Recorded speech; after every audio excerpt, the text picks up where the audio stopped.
Om Swastiastu. Selamat sore pemirsa Bali TV dimanapun Anda berada, senang sekali kembali saya Rai Setiawati tentunya menjumpai Anda dalam program Dialog Harmoni Bali. Ya, dan tentunya di setiap episode kita selalu memiliki topik yang berbeda, dan untuk sore hari ini kita akan membahas topik terkait tahun baru untuk resolusi kesehatan mental baru. Nah, jadi seperti apa kira-kira pembahasannya? Karena itu di studio kita sudah mengundang dua narasumber kita. Yang pertama sudah hadir Dr. Anak Ayu Sri Wahyuni SPKJ, dan beliau juga sekaligus merupakan dokter spesialis kedokteran jiwa. Om Swastiastu, Dokter Yuni.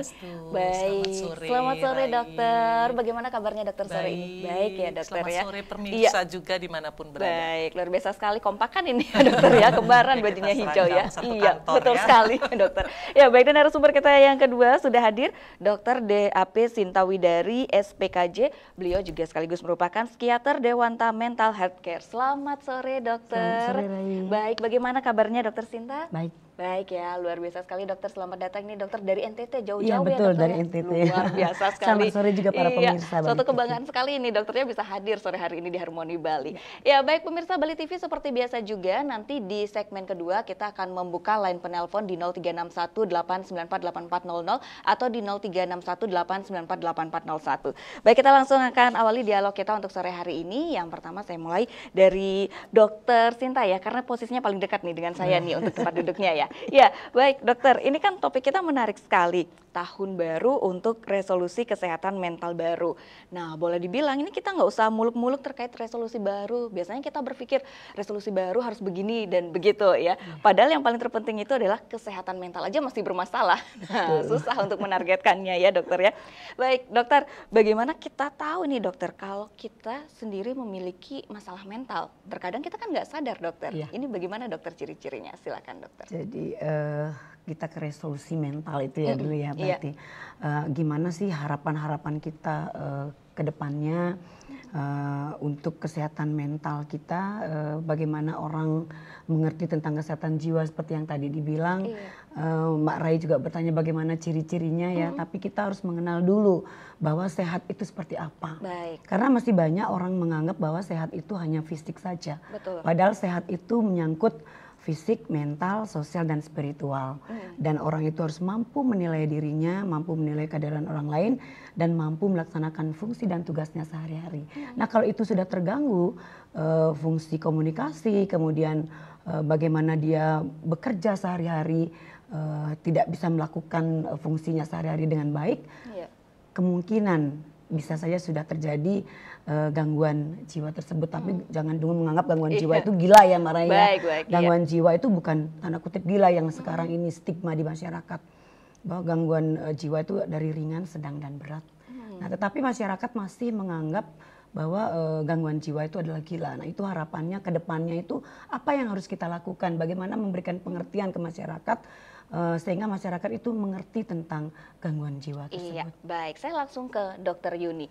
Setelah apa tadi dijelaskan oleh Dokter Sinta, ini menarik sekali ya dok ya. Memang benar pada kenyataannya dan pada banyak beberapa kasus biasanya kalau mendengar gangguan jiwa, wah itu sudah gila. Berarti kita sudah menganggapnya gila, padahal itu banyak sekali ya dokter ya untuk pembagiannya seperti apa saja. Mungkin Dokter Yuni langsung bisa dijelaskan dok.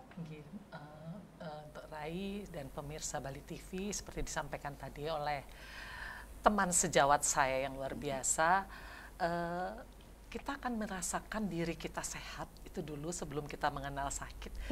Dengan bisa menerima orang lain apa adanya, dan orang lain akan menerima kita apa adanya, berarti kita sehat.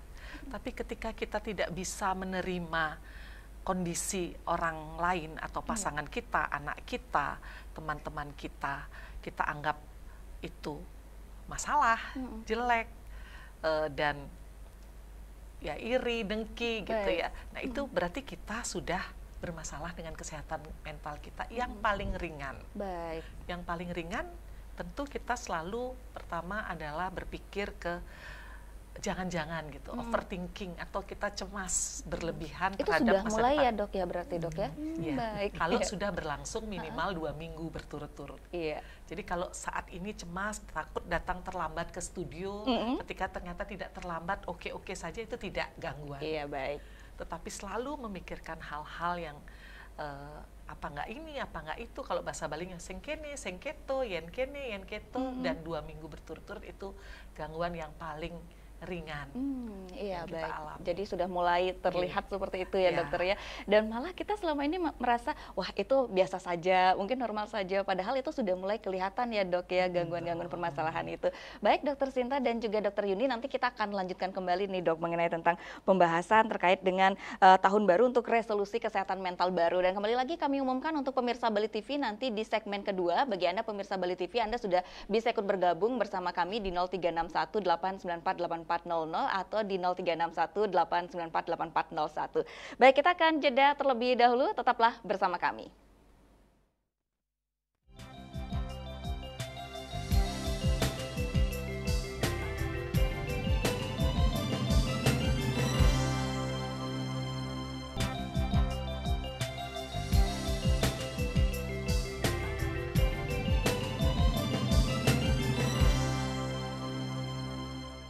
Baik, terima kasih pemirsa Bali TV, Anda kembali bersama kami di program Dialog Harmoni Bali, dan tentunya kita masih bersama dua narasumber kita, Dr. Yuni dan juga Dr. Sinta.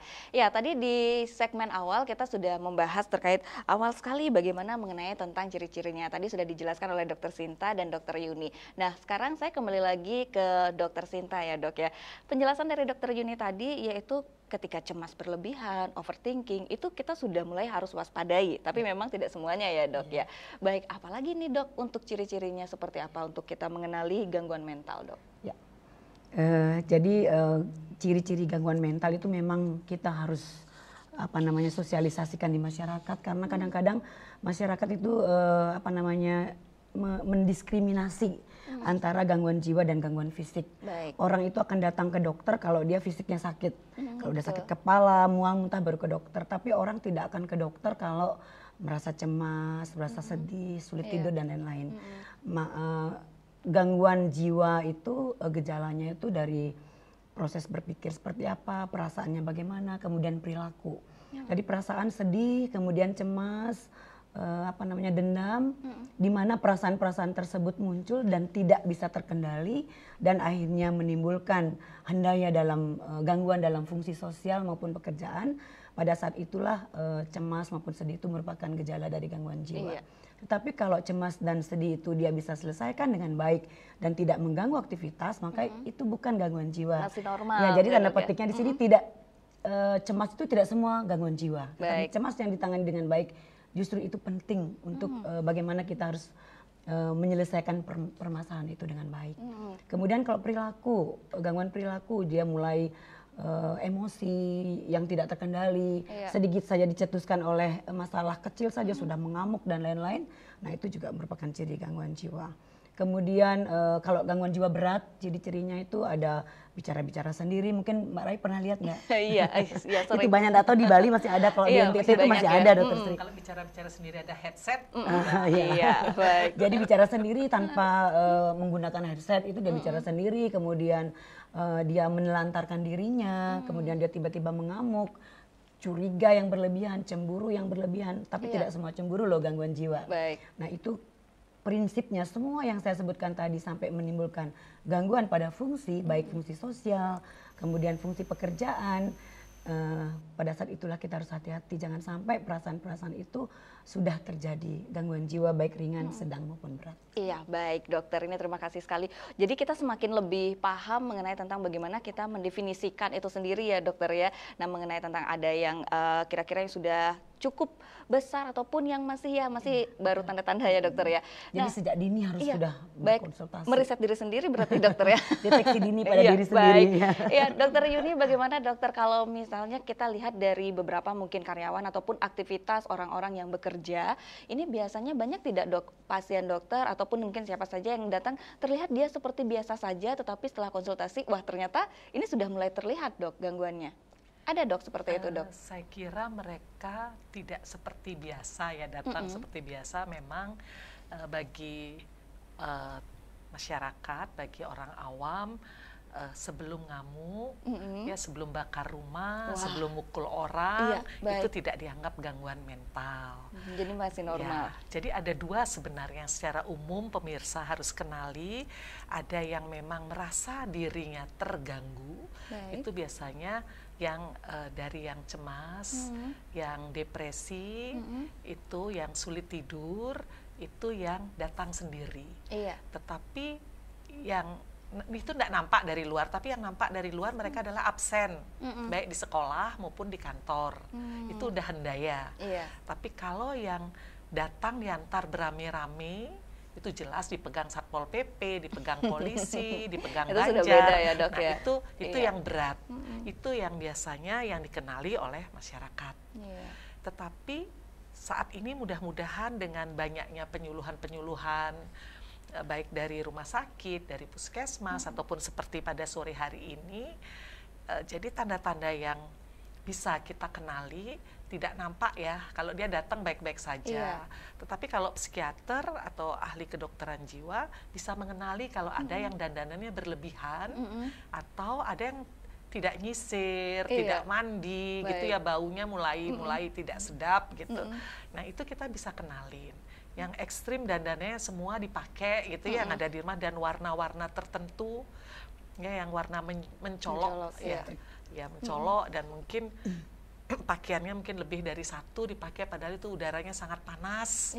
Atau kalau sekarang kita tidak bisa juga membedakan bahwa mereka termasuk sakit ketika datang ke rumah sakit dengan perutnya terlihat gitu ya, seperti bikini, di bawahnya pakai crop top.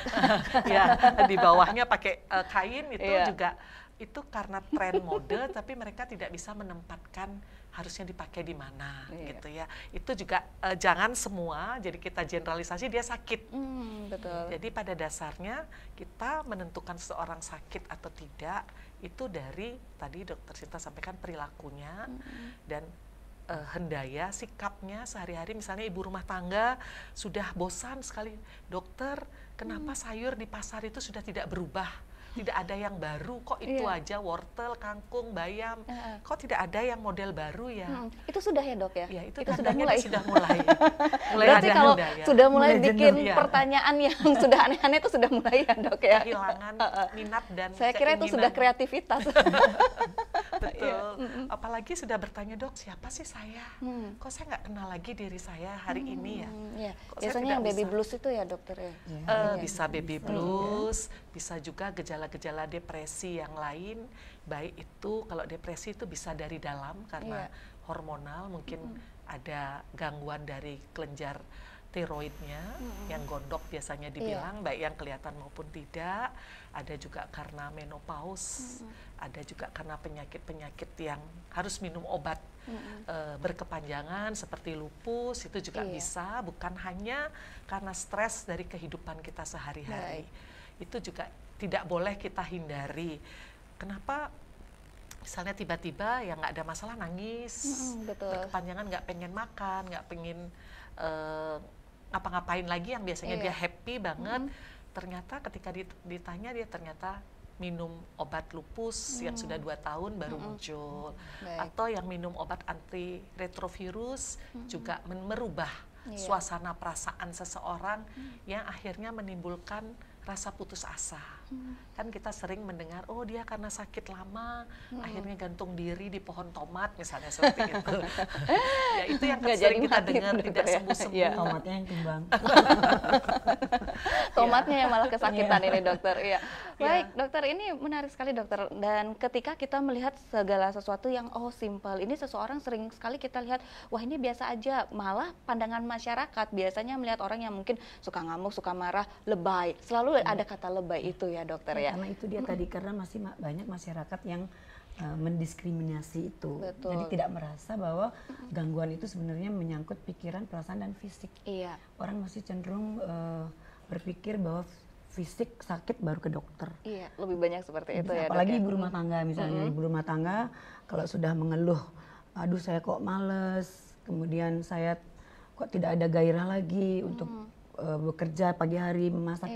yang bilang suaminya itu kamu ini gimana sih, tidak pernah mengatakan ada apa dengan istri saya. Iya. Itu karena kadang-kadang kejenuhan di dalam rumah tangga juga itu akan sangat berpengaruh bagaimana kondisi pikiran dan perasaannya.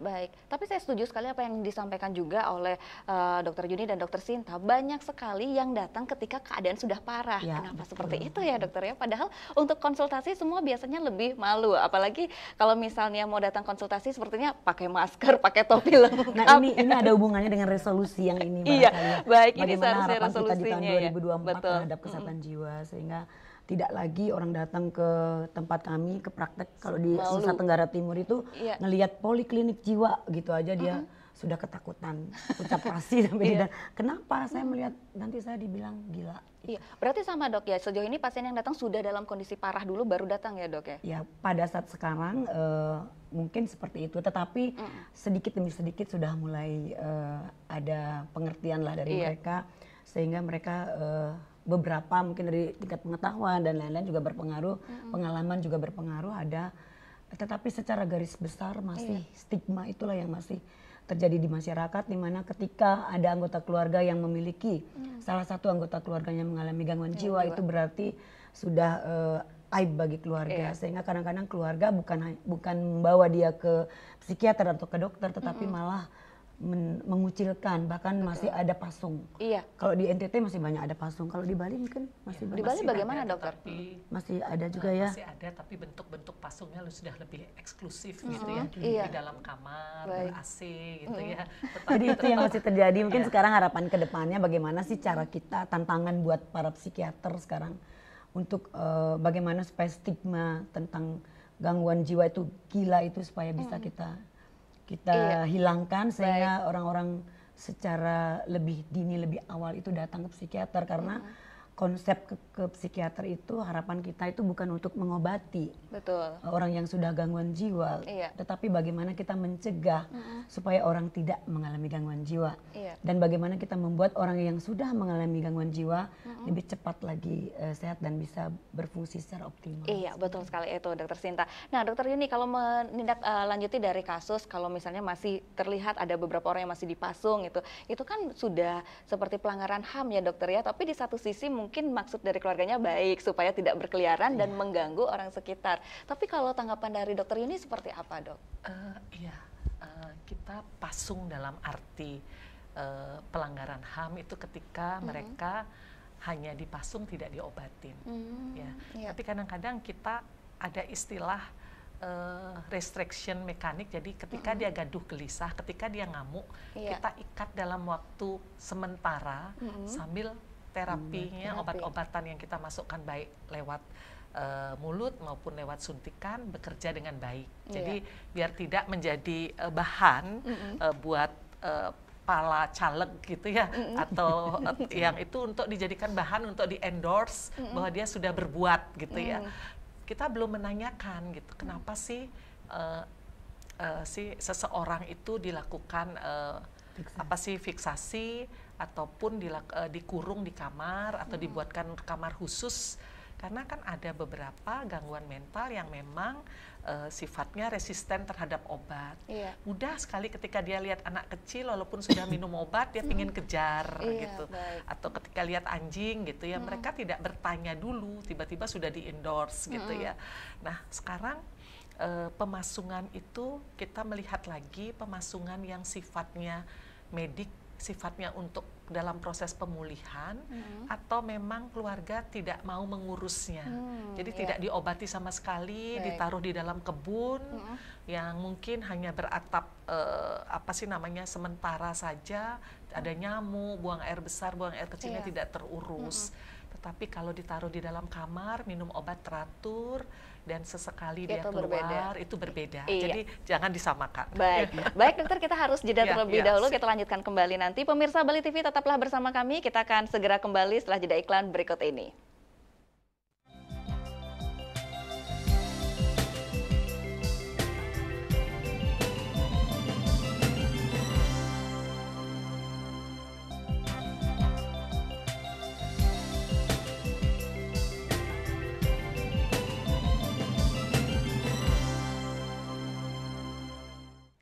Iya, baik, terima kasih pemirsa Bali TV, Anda masih bersama kami. Kita sudah memasuki di segmen ketiga. Silakan bagi Anda yang ingin ikut untuk berpartisipasi, langsung saja bisa bergabung di line telepon 036189484400 atau di 036189484401. Baik, langsung kembali ke Dokter Yuni. Tadi ada lagi Dokter Yuni tambahannya sebelum saya kembali ke Dokter Sinta? Selain tadi yang kita sampaikan bahwa tidak semua dipasung gitu ya. Iya. Tapi kadang-kadang untuk yang di rumah sakit itu sudah ada perjanjian apakah keluarga mengizinkan gitu ya. Jadi ketika kita mungkin nanti cerita di NTT pemasungannya bagaimana, Dokter Sinta nih banyak tahu bahwa di sana setiap orang ngamuk harus dipasung gitu ya, nanti ditanya. Sedangkan di Bali sudah mulai sedikit, apalagi ada gerakan dari Suryani Mental Health Institute dan PDSKJI Bali untuk bergerak. Iya. Baik, kita sudah ada penelpon, kita akan sapa terlebih dahulu. Om Swastiastu, selamat sore. Ya. Om Swastiastu. Terima kasih kepada dua orang narasumber yang ada di studio. Oke, baik, Bapak Ketut D, Kelungkung, silakan Pak Ketut, pertanyaannya.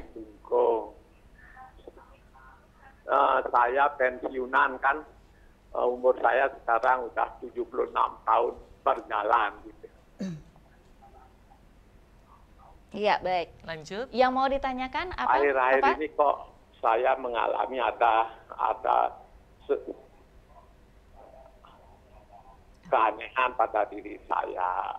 Utamanya misalnya saya sering merasakan takut yang berlebihan begitu. Ketakutan. Kadang-kadang sampai terganggu tidur kan. Yang kedua juga yang paling saya rasakan sangat memalukan itu kalau saya berbicara atau ngobrol sama keluarga kadang-kadang sering menangis gitu. Sering menangis begitulah.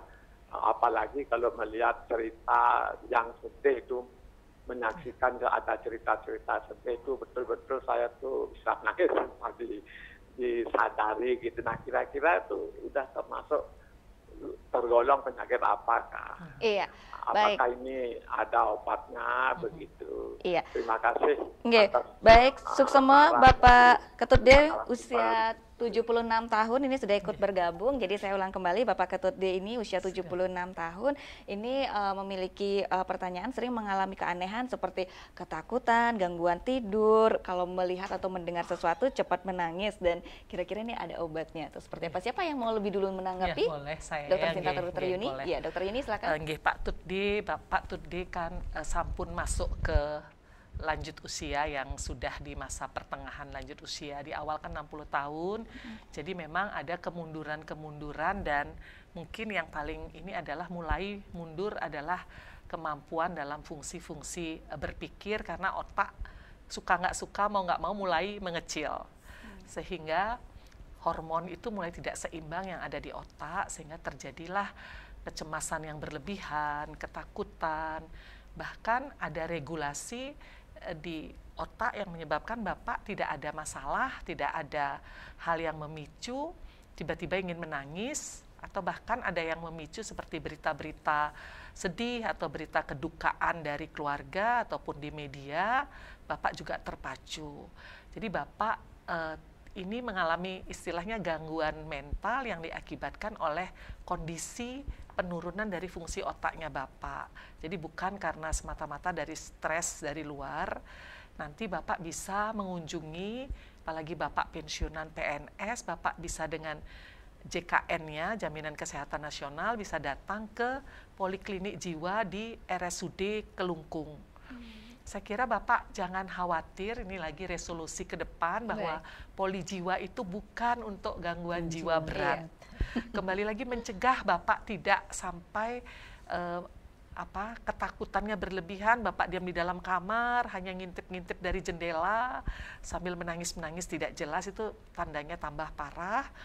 Dengan Bapak bertanya melalui media Bali TV pada sore hari ini, tandanya Bapak masih sehat, 75%, yang 25% masih ada terapi yang bisa membantu meregulasi sebatas kemampuan otaknya Bapak sesuai dengan umur 76 tahun. Saya kira nih ke Pak Tutde, besok mungkin hari Senin Bapak bisa minta rujukan ke puskesmas dan datang ke RSUD. Iya, baik. Terima kasih Dokter Yuni untuk tanggapannya. Saya lanjutkan ke Dokter Sinta. Silakan Dokter, tambahannya. Mungkin saya ada tambahan sedikit untuk Pak Tutde. Walaupun sudah usia 76 tahun, seperti tadi yang dikatakan Dokter Sri, sudah mulai ada tanda-tanda penurunan fungsi, tetapi tidak usah khawatir. Semua siklus itu memang harus terjadi dan kita harus bisa menerima dengan ikhlas semua proses kehidupan yang kita alami. Jadi Pak Tutde harus tetap melatih diri untuk melakukan aktivitas semampunya. Mungkin di tempatnya ada kegiatan-kegiatan, masih kegiatan lansia barangkali di situ ikut di Banjar, karena kalau bertemu dengan teman-teman seumur itu mungkin bisa berkomunikasi dengan baik, saling bercerita apa yang dialami, sehingga minimal akan membantu Bapak Tutde untuk memanage semua masalah-masalah yang terjadi. Prinsipnya jangan takut ketika kita sudah lanjut usia, tetapi bagaimana menikmati masa lanjut usia itu dengan penuh keikhlasan dan penuh gairah ya. Jadi tetap maka Pak Tutde akan semakin sehat, semakin baik, bahkan mungkin nanti misalnya untuk melatih otak mungkin tetap membaca, menonton televisi seperti sekarang, berolahraga paling penting juga setiap hari, dan tentu membuka diri kepada keluarga, jangan ngobrol dengan keluarga, menyampaikan apa yang dirasakan sehingga bisa membantu menyelesaikan setiap problem yang dialami. Dan kalau tidak, mungkin seperti yang Dokter Sri katakan, silakan datang ke poliklinik jiwa untuk mencari bantuan yang lebih baik, yang lebih tepat, karena hati-hati juga dengan gangguan tidur. Kita tidur sehari itu harus 6 sampai 8 jam dan berkualitas. Artinya kalau kurang dari itu bermasalah deh Dok ya nanti ya. Belum tentu juga, tapi kita harus bisa berkualitas. Artinya dalam satu kali periode tidur itu kita tidak diganggu oleh mimpi buruk, tidak diganggu oleh rasa ingin kencing yang berulang-ulang, dan baru bangun tidur terasa segar. Itu namanya tidur berkualitas. Pada umumnya sih 6 sampai 8 jam, tetapi kalau kurang dari sekian jam tetapi dia bisa memenuhi itu tadi tidak terganggu dan baru bangun tidur segar, nah itu juga berkualitas. Baik, terima kasih sekali untuk Pak Tutde yang sudah ikut bergabung, dan kami juga masih menunggu partisipasi dari pemirsa Bali TV lainnya yang ingin ikut bergabung dan bertanya langsung dengan kedua narasumber kita sore hari ini. Langsung saja bisa di 0361-894-8400 atau di 0361-894-8401. Ya, baik, tadi kita membahas mengenai tentang bagaimana cara penanganan untuk pasien di rumah sakit jiwa ataupun dari keluarga sendiri itu ya, di Dokter Yuni kalau yang masih di wilayah Bali. Nah, kita juga mau dengar cerita nih dari Dokter Sinta yang pengalamannya ini sudah di NTT Senusantara. Seperti apa Dokter untuk penanganannya? Tak tentu, tapi nanti Tuhan tolong. Iya, baik. Kalau di Nusa Tenggara Timur, kami memang masih berjuang ya, karena memang kalau dibandingkan dengan di Bali, jumlah dokter spesialis jiwa memang sangat sedikit ya. Kalau saya di kota Kupangnya itu cuman ada 4 orang dengan problem kejiwaan yang sedemikian banyak, tetapi kami tidak pantang menyerah, selalu berusaha untuk terutama untuk resolusi mental ini. Jadi kami itu selalu mensosialisasikan, kami bekerja sama dengan sekolah, kami bekerja sama dengan pemerintah, dan untuk saat ini memang penelitian sih belum ada berapa sih angka orang yang sudah menyadari, tetapi kalau kita lihat dari praktek setiap hari itu, orang sudah semakin menyadari bahwa penting kehadiran psikiater, dan dia sudah mengerti apa yang harus dilakukan ketika dia memiliki kendala jiwa. Tetapi stigma itu memang masih kental dan memerlukan kerja keras dari kami untuk mensosialisasikan ke masyarakat tentang kesehatan jiwa yang seperti tadi kita katakan, karena masyarakat masih menganggap sehat itu hanya fisik, tapi termasuk di Nusa Tenggara Timur. Memang angka gangguan jiwanya itu cukup tinggi. Dari rata-rata, kita lihat dari rata-rata sehari pasien yang datang ke poliklinik jiwa maupun ke rumah sakit jiwa itu masih tinggi. Nah, masih tinggi itu apakah memang mereka sudah menyadari atau mungkin sudah ada handaian masyarakat sehingga mereka datang. Tetapi kalau kita lihat pemerintah pun sekarang di Nusa Tenggara Timur sudah mulai memperhatikan kesehatan jiwa, sehingga mulai mengundang kami untuk menjadi narasumber, dan juga beberapa instansi mengundang kami untuk melakukan sosialisasi untuk kesehatan jiwa. Karena kesehatan jiwa itu memang sangat penting sekali, dokter. Iya, saya setuju sekali, karena banyak orang yang memang suka mengabaikan ya, dokter ya. Nah, ini mungkin kasus dari di pelajar siswa ini, dokter. Ini kan seringkali kita melihat mungkin ada beberapa siswa sering suka absen, sering suka bolos, bahkan ada juga ditanya alasannya kenapa. Ada yang berhalusinasi, bilang katanya lihat hantu, atau mungkin takut dengan guru atau apa. Dok, ini seperti apa, Dok? Apakah ini juga termasuk anak ini juga mengalami sedikit gangguan, Dok?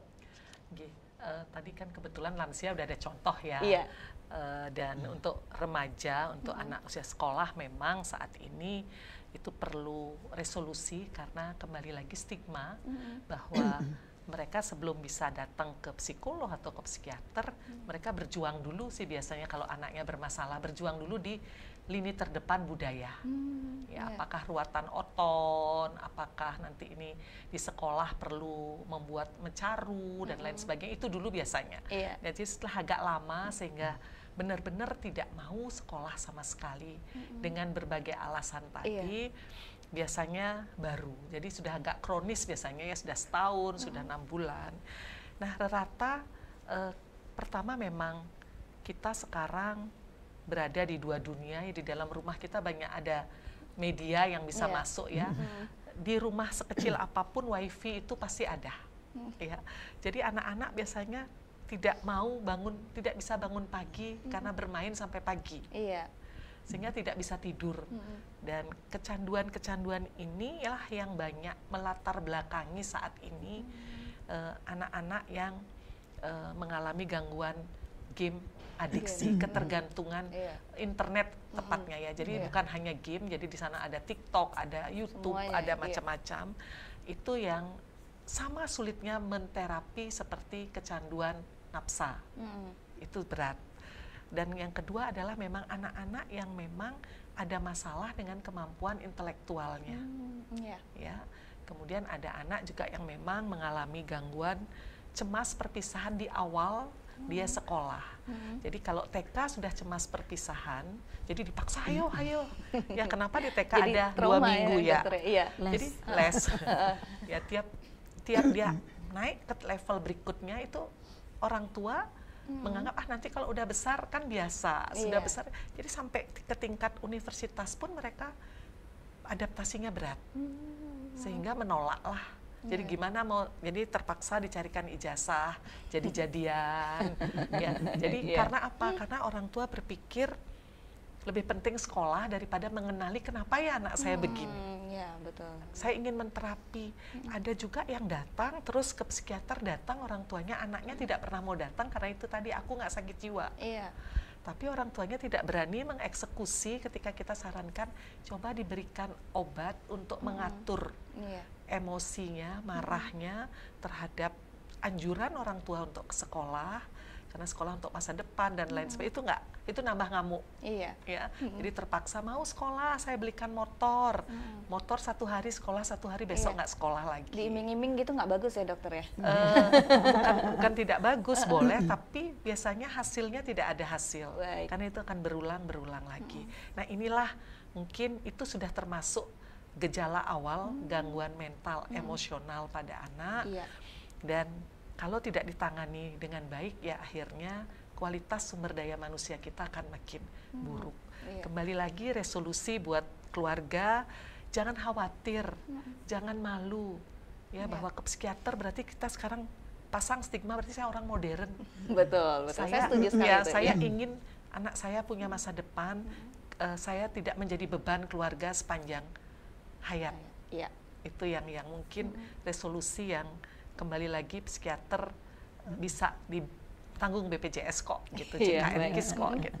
Itu yang mudah-mudahan bisa mengajak pemirsa untuk boleh kok ke budaya juga boleh, melukat itu boleh untuk menguatkan, tetapi harus diseimbangkan dari dalam tubuhnya kita perbaiki dan dari luar juga. Jadi sama-sama semuanya balance ya.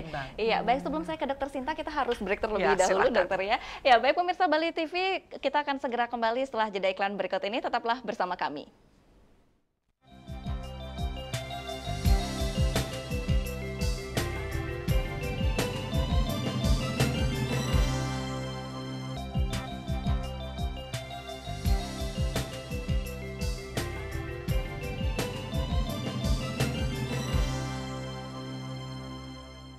Baik, terima kasih pemirsa Bali TV, Anda masih bersama kami dan kita sudah memasuki di sesi akhir untuk di program dialog ini. Iya, tadi kita sudah bicara banyak dengan Dokter Yuni terkait bagaimana sih tanda-tanda awal ketika anak sekolah itu mulai mengalami ada gangguan-gangguan yang mestinya harus mungkin kita deteksi dari dini ya dokter ya. Nah dari Dokter Sinta ada yang ingin ditambahkan lagi mengenai apa yang disampaikan Dokter Yuni? Mungkin ada yang saya tambahkan baik, sedikit, silakan, dokter. seperti Dokter Yuni bilang tadi bahwa tidak ditutup kemungkinan boleh melukat, tetapi tetap harus berobat gitu ya. Karena gini, bahwa gangguan jiwa itu orang masih menganggap bahwa gangguan jiwa itu penyebabnya itu tidak pada gangguan di otak dan lain-lain, tetapi masyarakat masih menganggap bahwa gangguan jiwa itu dibuat. Apalagi kalau di Nusa Tenggara Timur istilahnya ini kena leu-leu, kalau di Bali mungkin kena santet dan lain-lain ya, cetek gitu ya, sehingga mereka masih banyak yang menganggap bahwa kalau terjadi hal yang seperti itu harus dibawa ke Balian atau ke dukun. Tetapi perlu diketahui juga oleh para pemirsa dimanapun Anda berada bahwa orang gangguan jiwa itu juga ada gangguannya secara biologik di otak.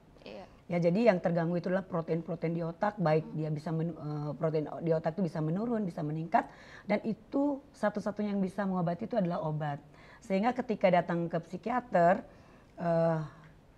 selain diajak berkomunikasi, dilakukan psikoterapi, konseling, tetapi ketika sudah dianggap memerlukan pengobatan tentu akan diberikan obat. Sehingga orang dengan gangguan jiwa itu tidak bisa selesai hanya dengan meluasin, hanya mungkin dengan melukat, tetapi juga harus dibawa untuk berkonsultasi ke dokter sehingga bisa diidentifikasi apakah terjadi kelainan yang memerlukan pengobatan jenis apa. Bisa mungkin dia mengalami gangguan depresi, mungkin dia mengalami cemas, dan juga bisa mengalami gangguan jiwa yang berat.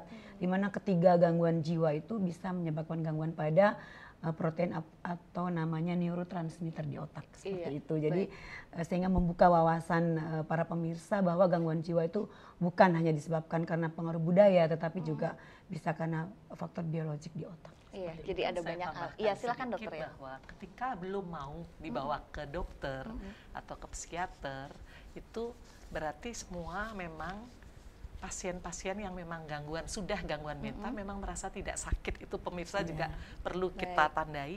Boleh konsultasi online sekarang bisa pakai media-media yang ada, atau keluarga datang dulu menjelaskan. Ya, menjelaskan nanti kalau memang di puskesmas juga ada program kesehatan mental, pemegang program kesehatan mental, mereka bisa melakukan kunjungan rumah. Ya, jadi itu juga jadi jangan orang dia tidak mau ke dokter, dia tidak mau minum obat. Ya, nanti ada teknik-teknik memberikan obat kalau keluarga pasien yang sudah terdiagnosis tidak mau minum obat. Jadi ada obat suntikan, ada obat yang ditetes. Sehingga pasien nanti menyadari bahwa dirinya perlu bantuan. Jadi ini juga kadang-kadang resolusi yang kita berikan kepada pemirsa bahwa jangan menunggu pasiennya mau. Kalau yang mau datang bahkan suka shopping dokter itu gangguan jiwa yang masih ringan dan sedang.